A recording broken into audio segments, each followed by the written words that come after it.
साधु धर्म अर्थ के प्रकाशी उपकारी है।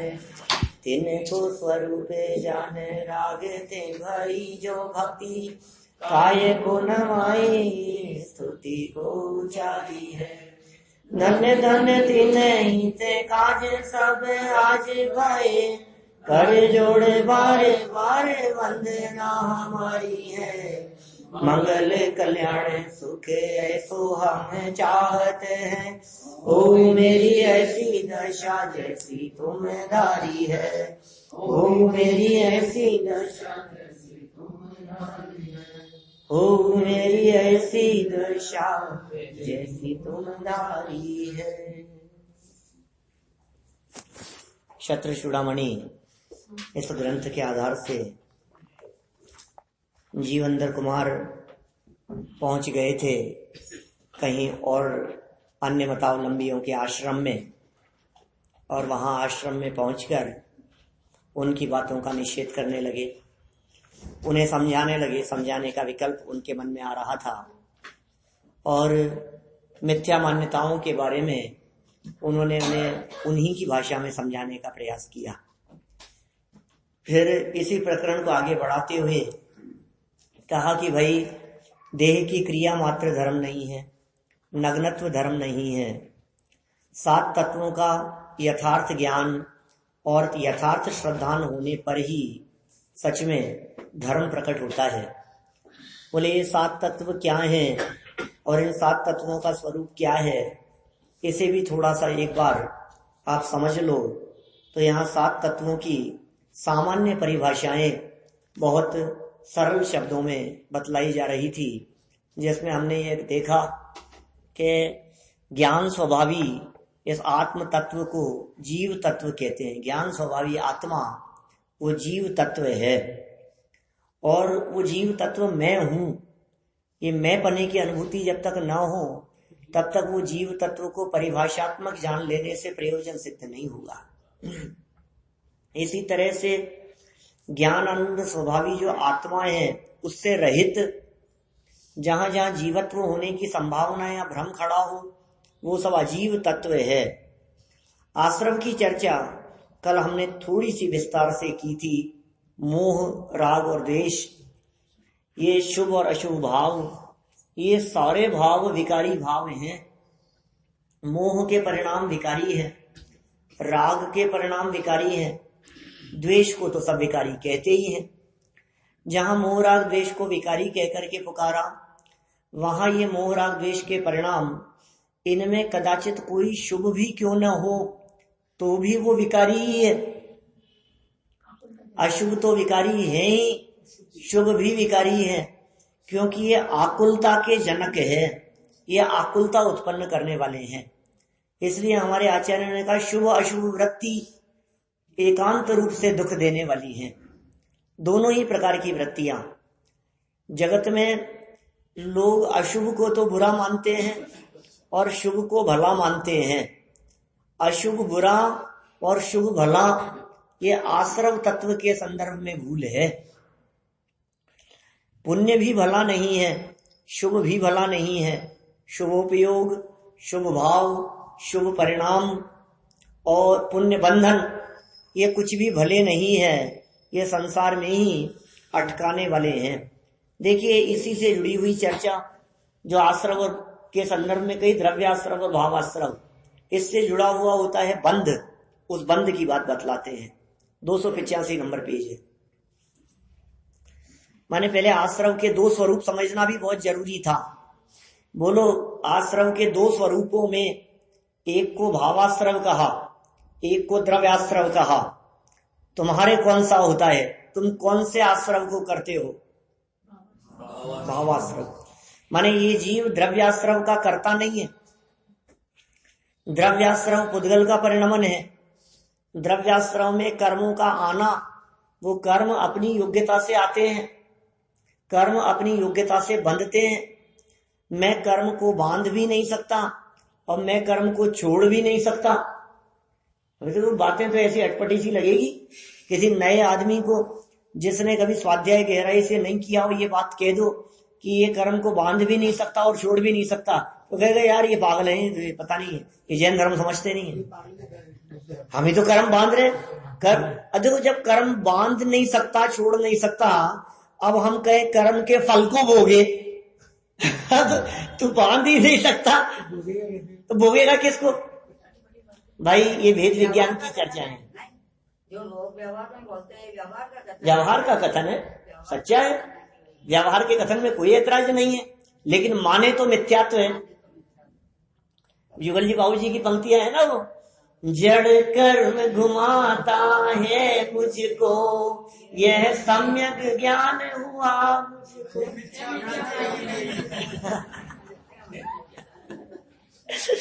ये मिथ्या भ्रांति है, गजब हो गया भाई। आप जगत के जीवों को ये बतलाओ जड़ कर्म मुझे घुमाते हैं, वो कहे सही कह रहा है, सही कह रहा है। अरे सही नहीं कह रहा है, ये मिथ्या है। मैं कर्म के उदय से नरक में चला गया, कर्म का उदय आया तो साहब भोगना ही पड़ेगा, भुगतना ही पड़ेगा, मैं क्या करूं साहब, कर्म का उदय साहब, ऐसे पाप कर्म का उदय आ गया हमारे, कि ये बात सच्ची नहीं है क्या साहब, ये झूठी बात है, ये मिथ्यात्व है, ये अनंत संसार का कारण है। जड़ कर्म घुमाता है मुझको, मिथ्या भ्रांति। सावधान रहे, तू सतर्क रहे। तो ये जड़ कर्म मैं बांधता हूं, मैं छोड़ता हूं, तो फिर साहब सारा संसार दशा खत्म हो जाएगी। आप बांधने वाला भी नहीं मानोगे, छोड़ने वाला भी नहीं मानोगे। हम तो सोच रहे थे दुनिया इसी से चल रही है, कर्म बंधन से। अब आपको बांधने वाला भी नहीं, छोड़ने वाला भी नहीं, तो खत्म हो गया सारा खेल। फिर क्या रहा कि सुन भाई, ये कर्म बंधते हैं अपनी योग्यता से। यदि बंधन को स्वीकार न किया जाए तो संसार दशा सिद्ध नहीं होगी।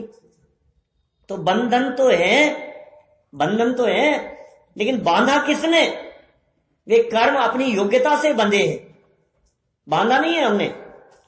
दुनिया में कौन व्यक्ति ऐसा होगा जो कर्म बांधना चाहेगा? कोई भी तो नहीं बांधना चाहता है। आप सोचते हैं हमारे कर्म बंधे? नहीं, बांधने से बंधते ही नहीं है, बांधने से बनते ही नहीं है। इतनी ऑटोमेटिक व्यवस्था चल रही है। टोडरमल जी साहब ने दूसरे अध्याय में मोक्ष मार्ग प्रकाशक में ऐसे प्रकरण उठाए, बोले जिस तरह से भोजन ग्रहण किया जाए तो एक घास मुंह से ग्रहण करने पर अंदर में वो भोजन का कण कण सप्त धातु रूप से अपने आप बदल जाता है, अपने आप परिवर्तित हो जाता है। इसी तरह से ये ज्ञानावरणादि कर्म इस जीव के विकारी भावों का निमित्त पाकर, निमित्त है विकारी भाव। अब इसको व्यवहार की भाषा में कह देते हैं हम नहीं बांधे हैं, ठीक है, हम नहीं बांधे, हम ही तो बांध रहे हैं साहब कर्म। हम बांध रहे का अर्थ हमने काम ऐसे किए जिससे वे कर्म आकर के बंधे। वे काम क्या किए? वो काम थे राग द्वेष। ये हमारा काम है। कर्म बांधना हमारा काम नहीं है, छोड़ना भी हमारा काम नहीं है। इसलिए ये जो परिभाषा है, यहाँ जो अभी संवर की परिभाषा देने वाले हैं, अभी बंद पढ़ेंगे बीच में। फिर संवर, कुंद कुंदाचार्य देव का संवर अधिकार पढ़ो, समय सार का पढ़ा ना, बोलो संवर अधिकार। गाथा नंबर 181 से शुरू हुआ, 181, 182, 183, इन 3 गाथाओं का ग्रुप दिया एक, प्रदेश भेद की चर्चा की। संवर समझा रहे हैं क्या? चौड़े सब थोड़ी सी बात गहरी है, क्या कह रहे हैं? पहले भी बताइए थोड़ा सा।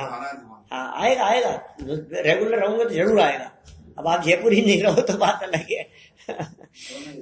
संवर किसे कहा? बोले सारा जगत यह कहता है आते हुए कर्मों के रुकने का नाम संवर है। बोलो साहब, ये कहते हैं संवर किसका नाम? आश्रम निरोध है संवर है, तत्पर सूत्र में 9वें अध्याय में आश्रम निरोध है संवर है। आश्रम के रुकने का नाम संवर है। तो तू रोक सकता है आश्रम को? कुंद कुंदाचार्य देव जब समय सार में व्याख्या करते हैं तो कहते हैं उपयोग में उपयोग है, इसका नाम संवर है। कर्मों की चर्चा नहीं कर रहे। तो कर्म में तेरी चलेगी कहां? तू चलाएगा कैसे? तू रोकेगा कैसे कर्मों को? तो साहब आप तो ये बतलाओ कि फिर संवर होगा कैसे? कि तू अपना काम कर, संवर हो जाएगा। कि अपना काम क्या? तेरा उपयोग मेरे उपयोग में। हमारा उपयोग, हमारे ज्ञान दर्शन की पर्याय, ये हमारे ज्ञायक स्वभाव के साथ में जुड़े तो फिर क्या होगा कर्म का? आते हुए कर्म अपने आप रुक जाते हैं। तो न आश्रव को समझता है, न संवर को समझता है।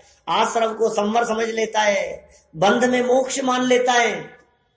आश्रव को संवर जाना, बंध में ही मुक्ति माना। क्या क्या है आगे? शुद्ध को पहचान रे। क्या शुद्ध को नहीं पहचान रहा है, आश्रम को संवर समझ लिया है। ये समझ रहा है मैंने उपवास किया, संवर हो रहा है। ये समझ रहा है मैंने अनुष्ठान कर लिया, संवर हो रहा है। अरे संवर नहीं हो रहा, आश्रव हो रहा है, कर्म का आश्रव हो रहा है। निर्जरा मानते हैं, उससे निर्जरा मानते हैं, उपवास आदि से निर्जरा मानता है। क्या संवर से आगे समझ रहा है। अभी हम ये कह रहे हैं जो तूने उपवास किया उसमें तूने क्या किया ये बता। तूने क्या किया? कि भोजन नहीं खाया, पानी नहीं पिया, चाय नहीं पी, नाश्ता नहीं किया। तो नहीं किया किए हुआ ना, किया क्या ये पूछ रहे हैं हम तो।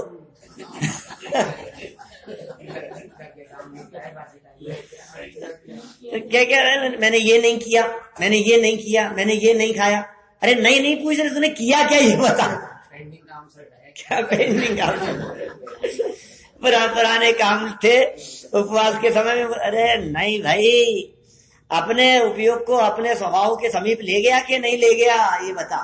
एक बार बाबूजी ने इस पे बहुत बढ़िया उदाहरण दिया। हाँ कि स्वभाव से राग द्वेष नहीं होता है, हाँ और पर्याय में राग द्वेष होता है। इसमें एक औरत और आदमी का उदाहरण दिया कि जब पुत्र होता है तो दोनों से होता है, पुत्र नहीं होता है तो पीर में होता है तो कमलाबाई का नाम लेते हैं, और ससुराल में होता है तो भाई का नाम। इसलिए दोनों का निमित्त नैमित्त समझ लेके मतलब राग द्वेष का ऐसे चार।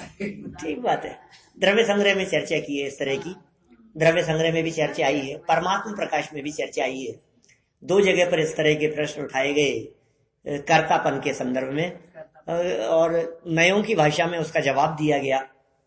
वहां ये कहा कर्म का कर्ता जीव है या कर्म का कर्ता कर्म है, कौन करता है? तो दो तरह से जवाब दे दिए गए। जैसे काम तो दोनों की उपस्थिति में हो रहा है। पुत्र जन्म का उदाहरण भी दिया बृहद द्रव्य संग्रह की टीका में। ब्रह्मदेव सूरी ने इस तरह का उदाहरण दिया, परमात्म प्रकाश में उदाहरण दिया। वहां क्षुधा हरिद्रादि संयुग की चर्चा की। हल्दी और चूने से मिलकर के एक रंग विशेष उत्पन्न होता है, रेड कलर उत्पन्न हो गया ऐसा। दूसरा उदाहरण दिया स्त्री पुरुष के संयोग से उत्पन्न हुए पुत्र की भांति। तो पुत्र किसका? के पिता के घर में हो तो पिता के नाम से, स्कूल में एडमिशन कराना हो तो पिता के नाम से चलता है, और ननिहाल में जाए तो बेटा किसका? तो माँ के नाम से जाना जाता है। क्या वो उसका किसका लड़का है?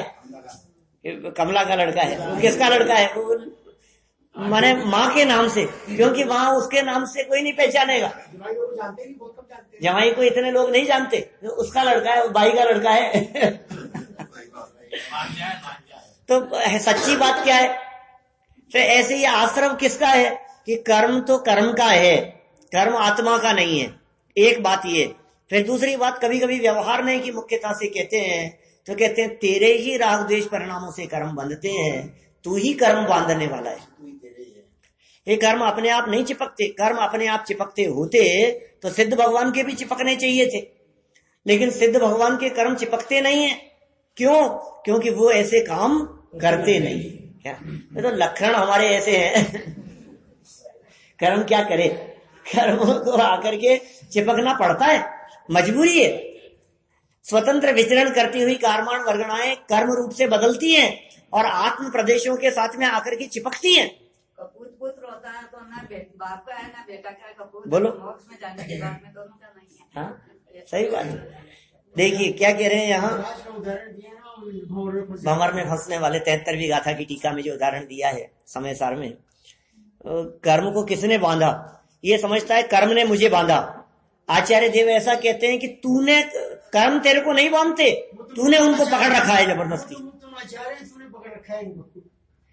तूने पकड़ रखा है कर्म को, कि मैंने पकड़ रखा है कि हाँ तूने पकड़ रखा है कर्म को विकारी भावों से। देखो व्यवस्था है ना, उसको अपेक्षा से नहीं समझे। अपेक्षा नहीं समझे, सही बात। अपेक्षा से कथन, इसीलिए तो जनागम जो है ये स्यादवाद है। यहाँ अपेक्षा से कथन, अपेक्षा से कथन है साहब। अपेक्षा नहीं समझो तो गड़बड़ी। अभी हमने आश्रम की चर्चा की, हम बंध की चर्चा करें, हम पुण्य पाप के समानता की चर्चा करें। सारे समाज में विरोधी इस वजह से होता है, ना समझी की वजह से। अरे साहब ये तो पुण्य को बुरा कहते हैं, ये तो पुण्य को हे कहते हैं, पुण्य पाप एक समान कहते हैं, ऐसी चर्चा करते हैं हम लोग समाज में। वो ये कहते हैं कि ये जो है ना बड़े मंदिर वाले लोग ये लोग पुण्य और पाप को एक जैसा कहते हैं। वहां मत चले जाना गलती से भी। क्या? पहले हाँ अशोक चौक में बेगानी रहते हैं, हाँ तो वो मिल गए थे मुझे वहाँ। तो मैंने उनको बोला मैं वहाँ आजकल जा रही हूँ। और बोले उनका सुन रहे हो आप? कहा तो बोले बहुत अच्छी पुण्य है आपकी। तो मैंने कहा फिर आप भी? तो बोले वहाँ मतलब व्यवहार को तो छोड़ दिया है बोले सारा। तो बोले जब व्यवहार नहीं करेगा तो विषय में कैसे आ जाएगा? ऐसा ही है, लोगों को ऐसा समझ भ्रम हो गया है, जबकि ऐसा कुछ नहीं है।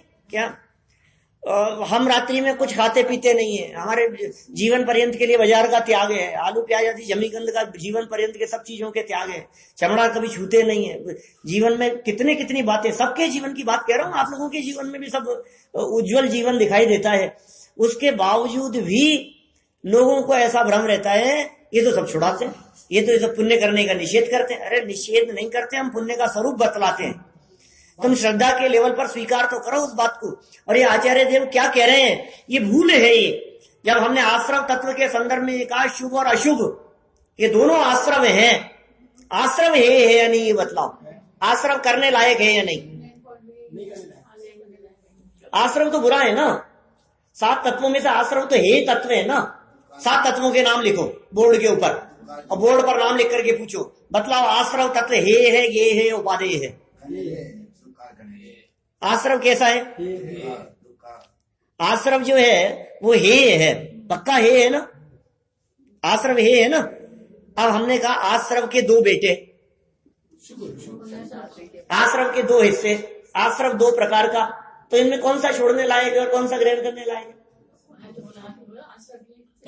अभी 15 मिनट पहले तो नहीं, आधे घंटे पहले की बात कहता हूं।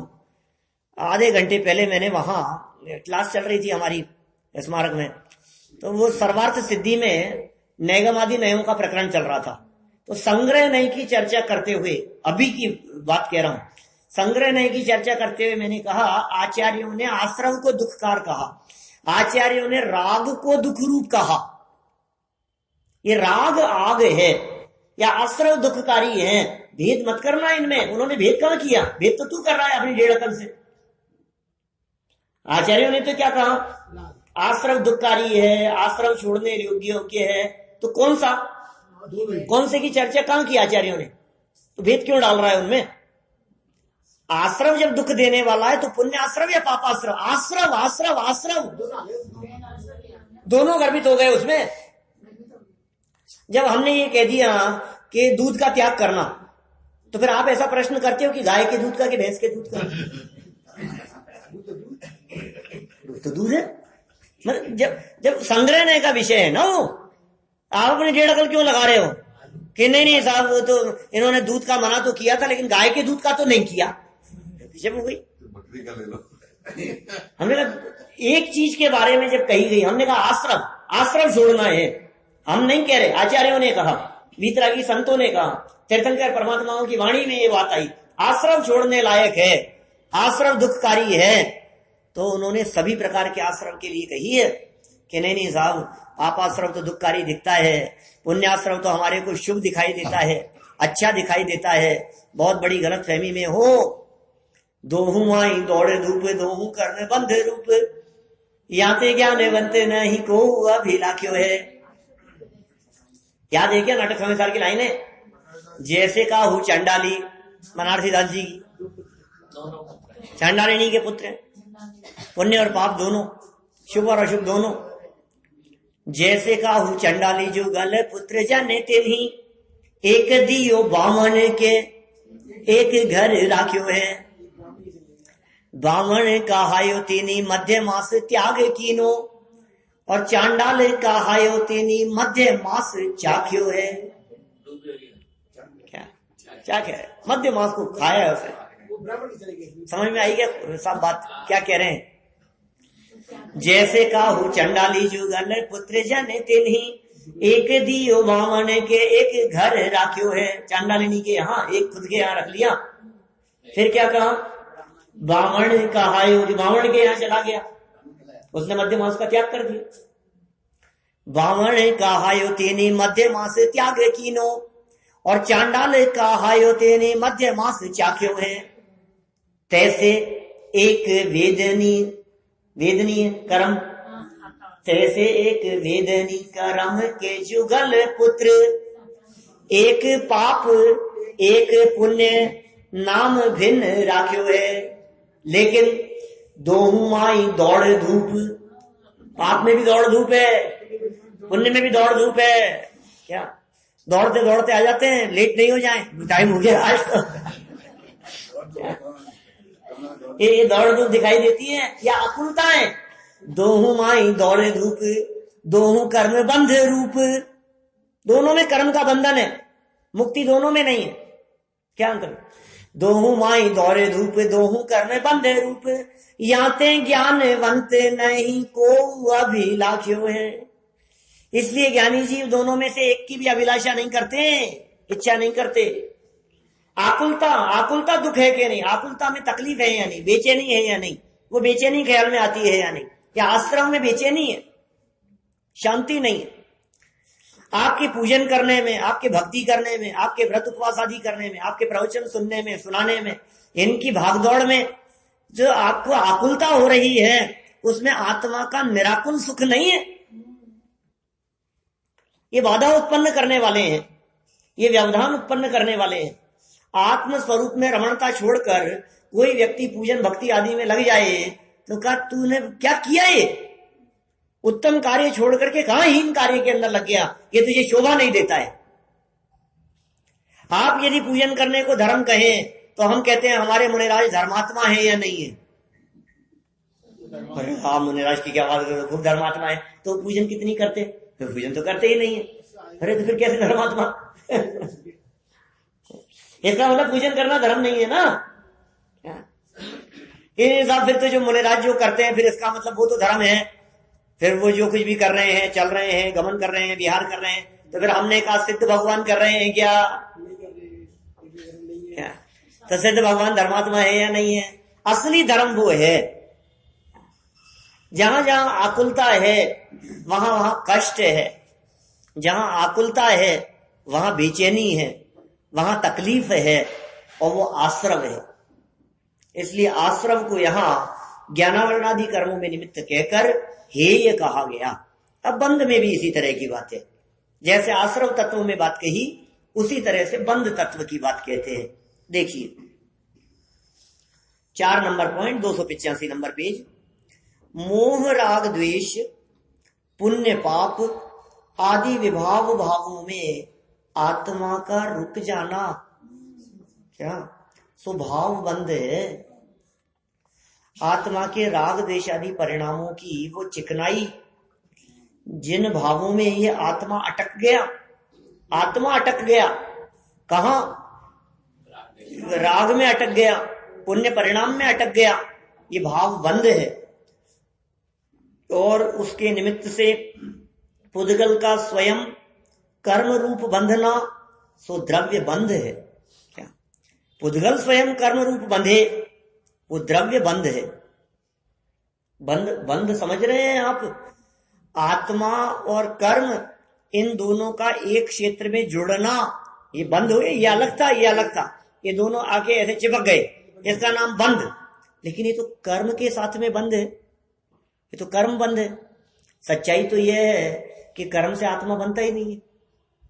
कि क्या बात कर रहे हो आप? कर्म से आत्मा नहीं बनता है। हाँ, नहीं बनता है। एक क्षेत्रांग का संबंध है, कर्म से आत्मा नहीं बन रहा है। यार कैसी आपकी बातें तो बड़ी अटपटी सी लगती है। क्या कह रहे हो? क्यों साहब, कर्म से बनता है कि नहीं? देखो ऐसे उदाहरण दिए। हाँ, गाय के गले में रस्सी बांध करके हमने उसको एक खूंटे से बांध दिया, गाय को रस्सी से बांध दिया। तो जैन साहब, रस्सी से रस्सी बंधी कि गाय से रस्सी बंधी?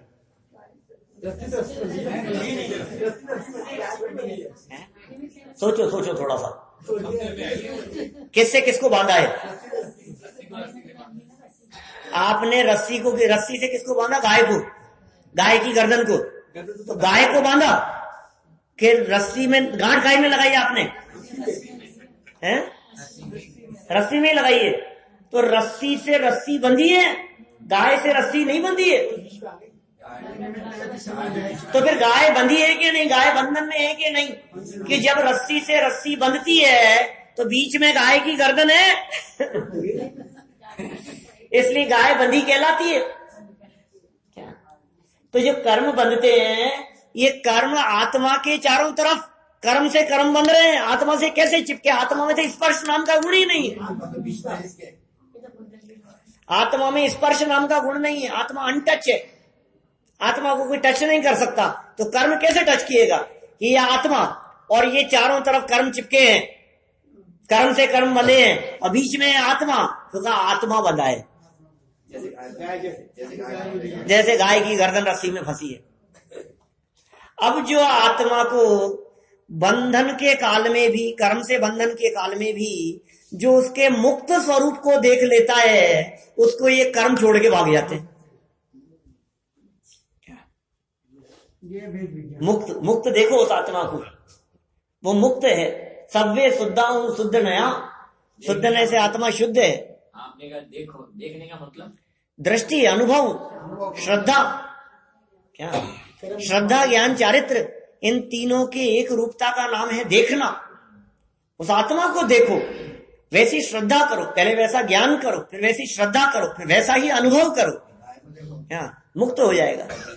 ये मुक्त होने की विधि है। तो ये जो बंधन कहे गए हैं, ये सच में जो असली बंधन है वो मोह का बंधन है, वो राग द्वेष का बंधन है। कर्म का बंधन तो उपचार से कहा जाता है, बंधा तो असली में मोह से है। ऐसे बंधा है, तू मोह से बंधा है। कैसे? इसी संबंध में उदाहरण देते हैं ना, गाय को पकड़ करके खींचना चाहो आप, नहीं खींच करके ले जा सकते, आपकी ताकत नहीं है। और छोटे से बच्चे को साथ में ले जाओ तो गाय पीछे पीछे आ जाएगी। कि मैं उसको अभी ले जा रहा था, इधर तक तो नहीं आ रही थी, अब कैसे आ गई? मोह से बंधी है। क्या? वो गाय जो बंधी है वो बछड़े के प्रति मोह से बंधी है। ये मोह का बंधन बहुत भारी बंधन है। उस बंधन को यहाँ इन्होंने बताया। पुण्य और पाप दोनों प्रकार के विभाव भाव हैं, और आत्मा उनमें रुक गया। कोई तो पाप में अटके हैं और कोई पुण्य में अटके हैं। जो इन दोनों में अटके हैं वे ही संसार में भटके हैं, और जो इन दोनों में नहीं अटके हैं तो मुक्त हो गए, मुक्त हो जाते हैं। संवर देखो क्या कहते हैं। ज्ञान आनंद स्वभावी आत्मा के लक्ष्य रूप शुद्ध भावों से शुभाशुभ विकारी भावों का रुकना। किस किस का रुकना? विकारी भावों का। कौन से विकारी भावों का? हिंसा का भाव विकारी भाव है, झूठ का भाव विकारी भाव है, चोरी का भाव विकारी भाव है, पूजन करने का भाव विकारी भाव है पूजन करने का भाव विकारी भाव है क्या? बोलो है ये कह रहे हैं। भाई क्या कह रहे हो आप? गर्दन मत हिलाओ, ऐसा हाथ हिलाने से काम नहीं चलेगा। ये समझा रहे हैं शुभाशुभ विकारी भाव। शुभाशुभ विकारी भाव माने ऐसे शुभाशुभ को विकारी भाव कह दो तो आपको चलता है, हाँ दोनों विकारी है, शुभाशुभ दोनों विकारी है। फिर हमने कहा प्रवचन सुनने का भाव विकारी भाव है। क्या कहते हो? ये क्या कह रहे हो आप? हटपटी लगती है बात एकदम, लेकिन सच में अपने स्वभाव से बाहर निकल करके आना ही विकार है। क्या? यही विकारी भाव है।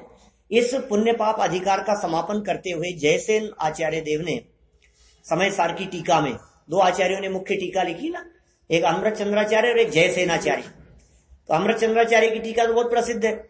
जयसेनाचार्य अपनी टीका में इस अधिकार का समापन करते हुए अंत में लिखते हैं कि इस तरह पाप अधिकार संपन्न होता है। दोनों पाप अधिकार क्या? अधिकार का नाम था पुण्य पाप अधिकार, और नीचे क्या लिखा? इस तरह पाप अधिकार संपन्न होता है।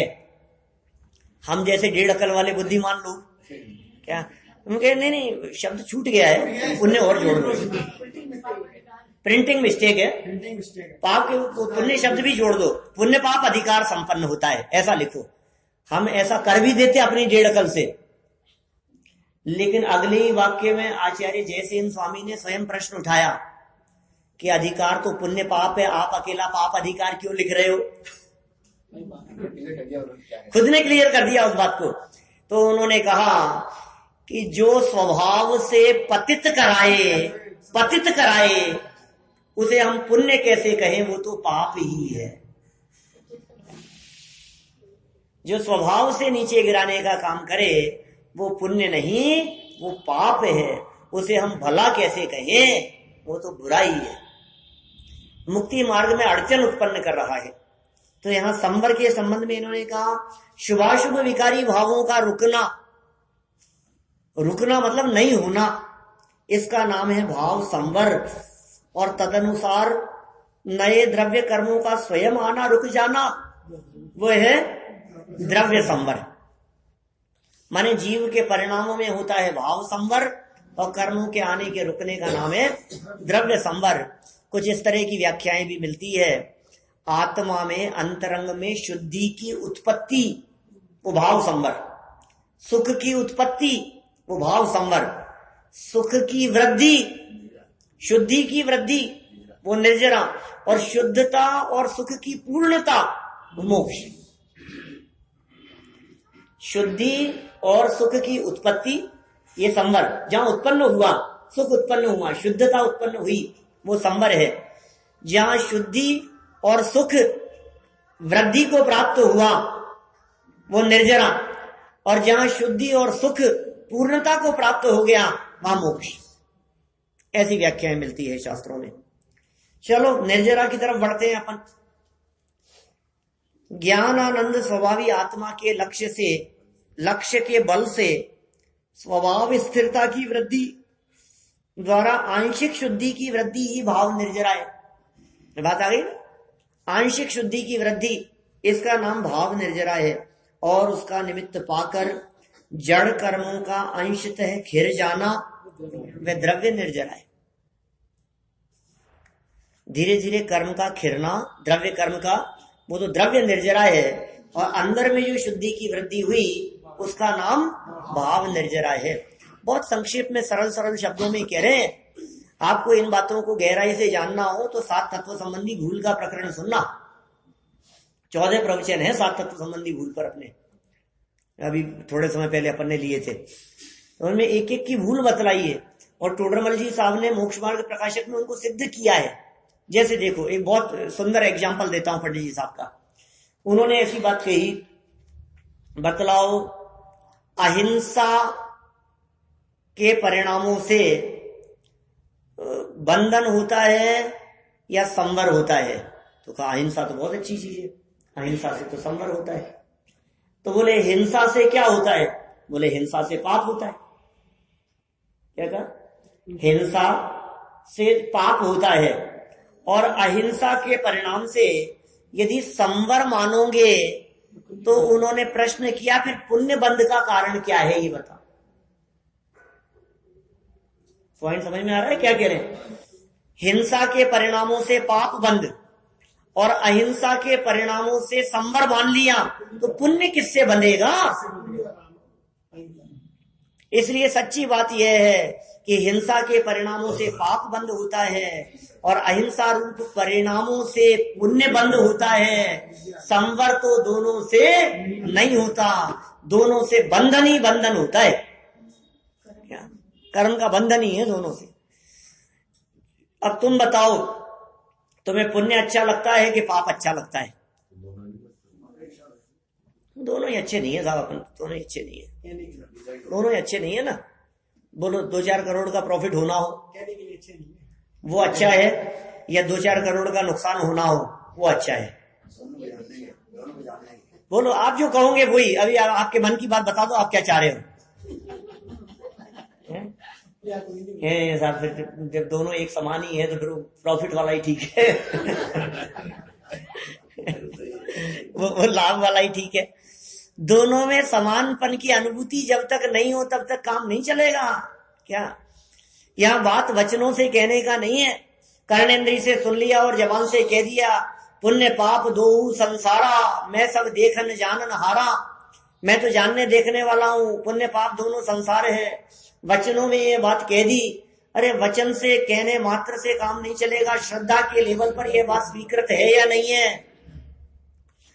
टीवी देखने में जिस तरह की आकुलता होती है, वैसी आकुलता ये स्वाध्याय करते समय हो रही है क्या? नहीं नहीं, बहुत फर्क है साहब दोनों में। फर्क तो है क्या, लेकिन वो फर्क आकुलता की दृष्टि से देखो तो दोनों समान है, बंधन की दृष्टि से देखो तो दोनों समान है। बंधन, आकुलता, आश्रम की दृष्टि से पुण्य पाप दोनों समान है। और सच्चे उसकी दृष्टि से देखो, लौकिक दृष्टि से, तो पाप की दृष्टि से पुण्य को परस्पर तुलना करके देखते हैं तो ठीक कहा जाता है। ऐसे बहुत बहुत भूलों को खोला है वहां टोडरमल जी ने मोक्ष मार्ग प्रकाशक में। ऐसे संवर तत्व के संदर्भ में स गुप्ती समिति धर्मानुप्रेक्षा परिचय चारित्री, गुप्ती को संवर समझता है, समिति को धर्म समझता है।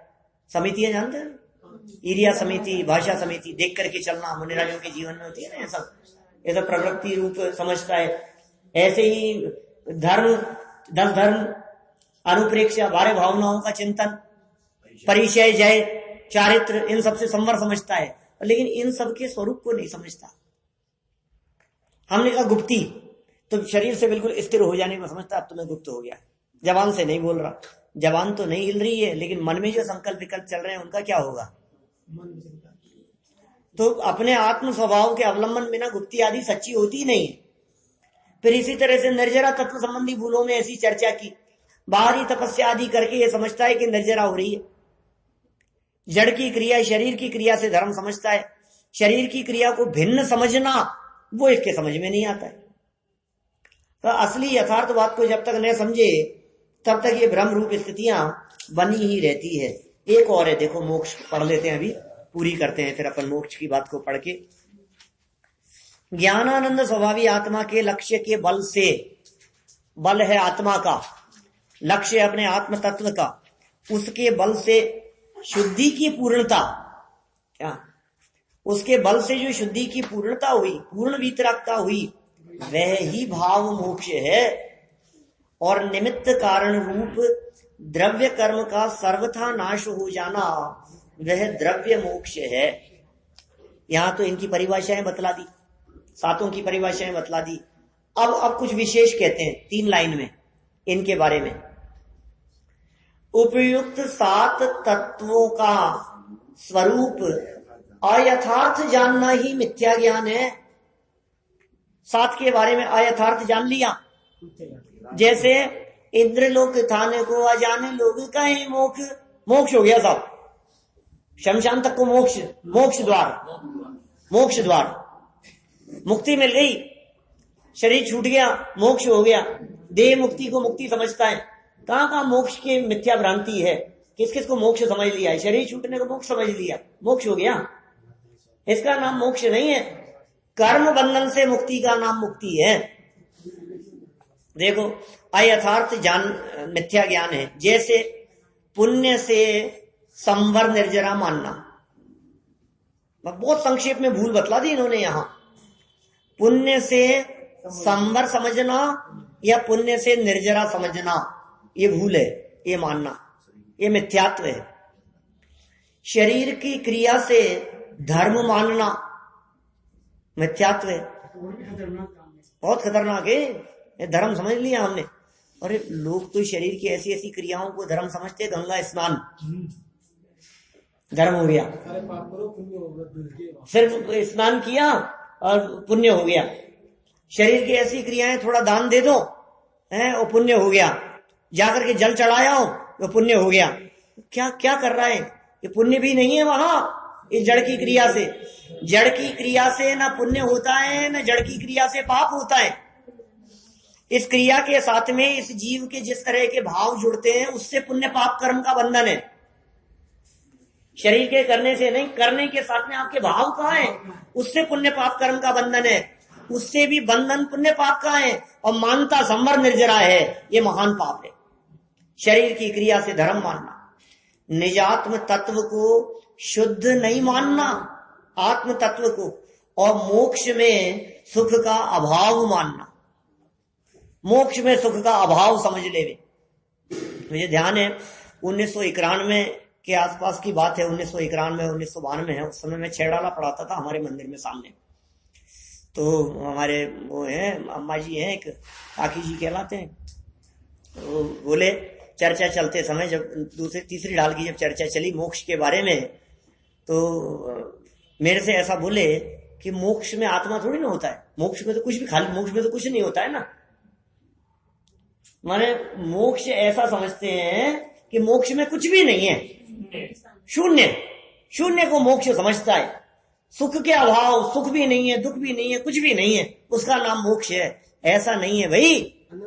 मोक्ष अनंत सुख रूप अवस्था है, मोक्ष आत्मा की अवस्था है। मोक्ष में सब कुछ खत्म नहीं होता, मोक्ष में आत्मा जो का त्यों कायम रहता है शुद्ध स्वरूप से, उसका नाम मोक्ष है। समझता नहीं है। ऐसी ऐसी मिथ्या भ्रांतियां रहती है जगत में जीवों को, ऐसा मानना आदि, ये सब इसके संदर्भ में भूल रहती है। और सम्यक दर्शन ज्ञान चारित्र का क्या स्वरूप है, इस स्वरूप की चर्चा कल हम आगे विस्तार से करेंगे।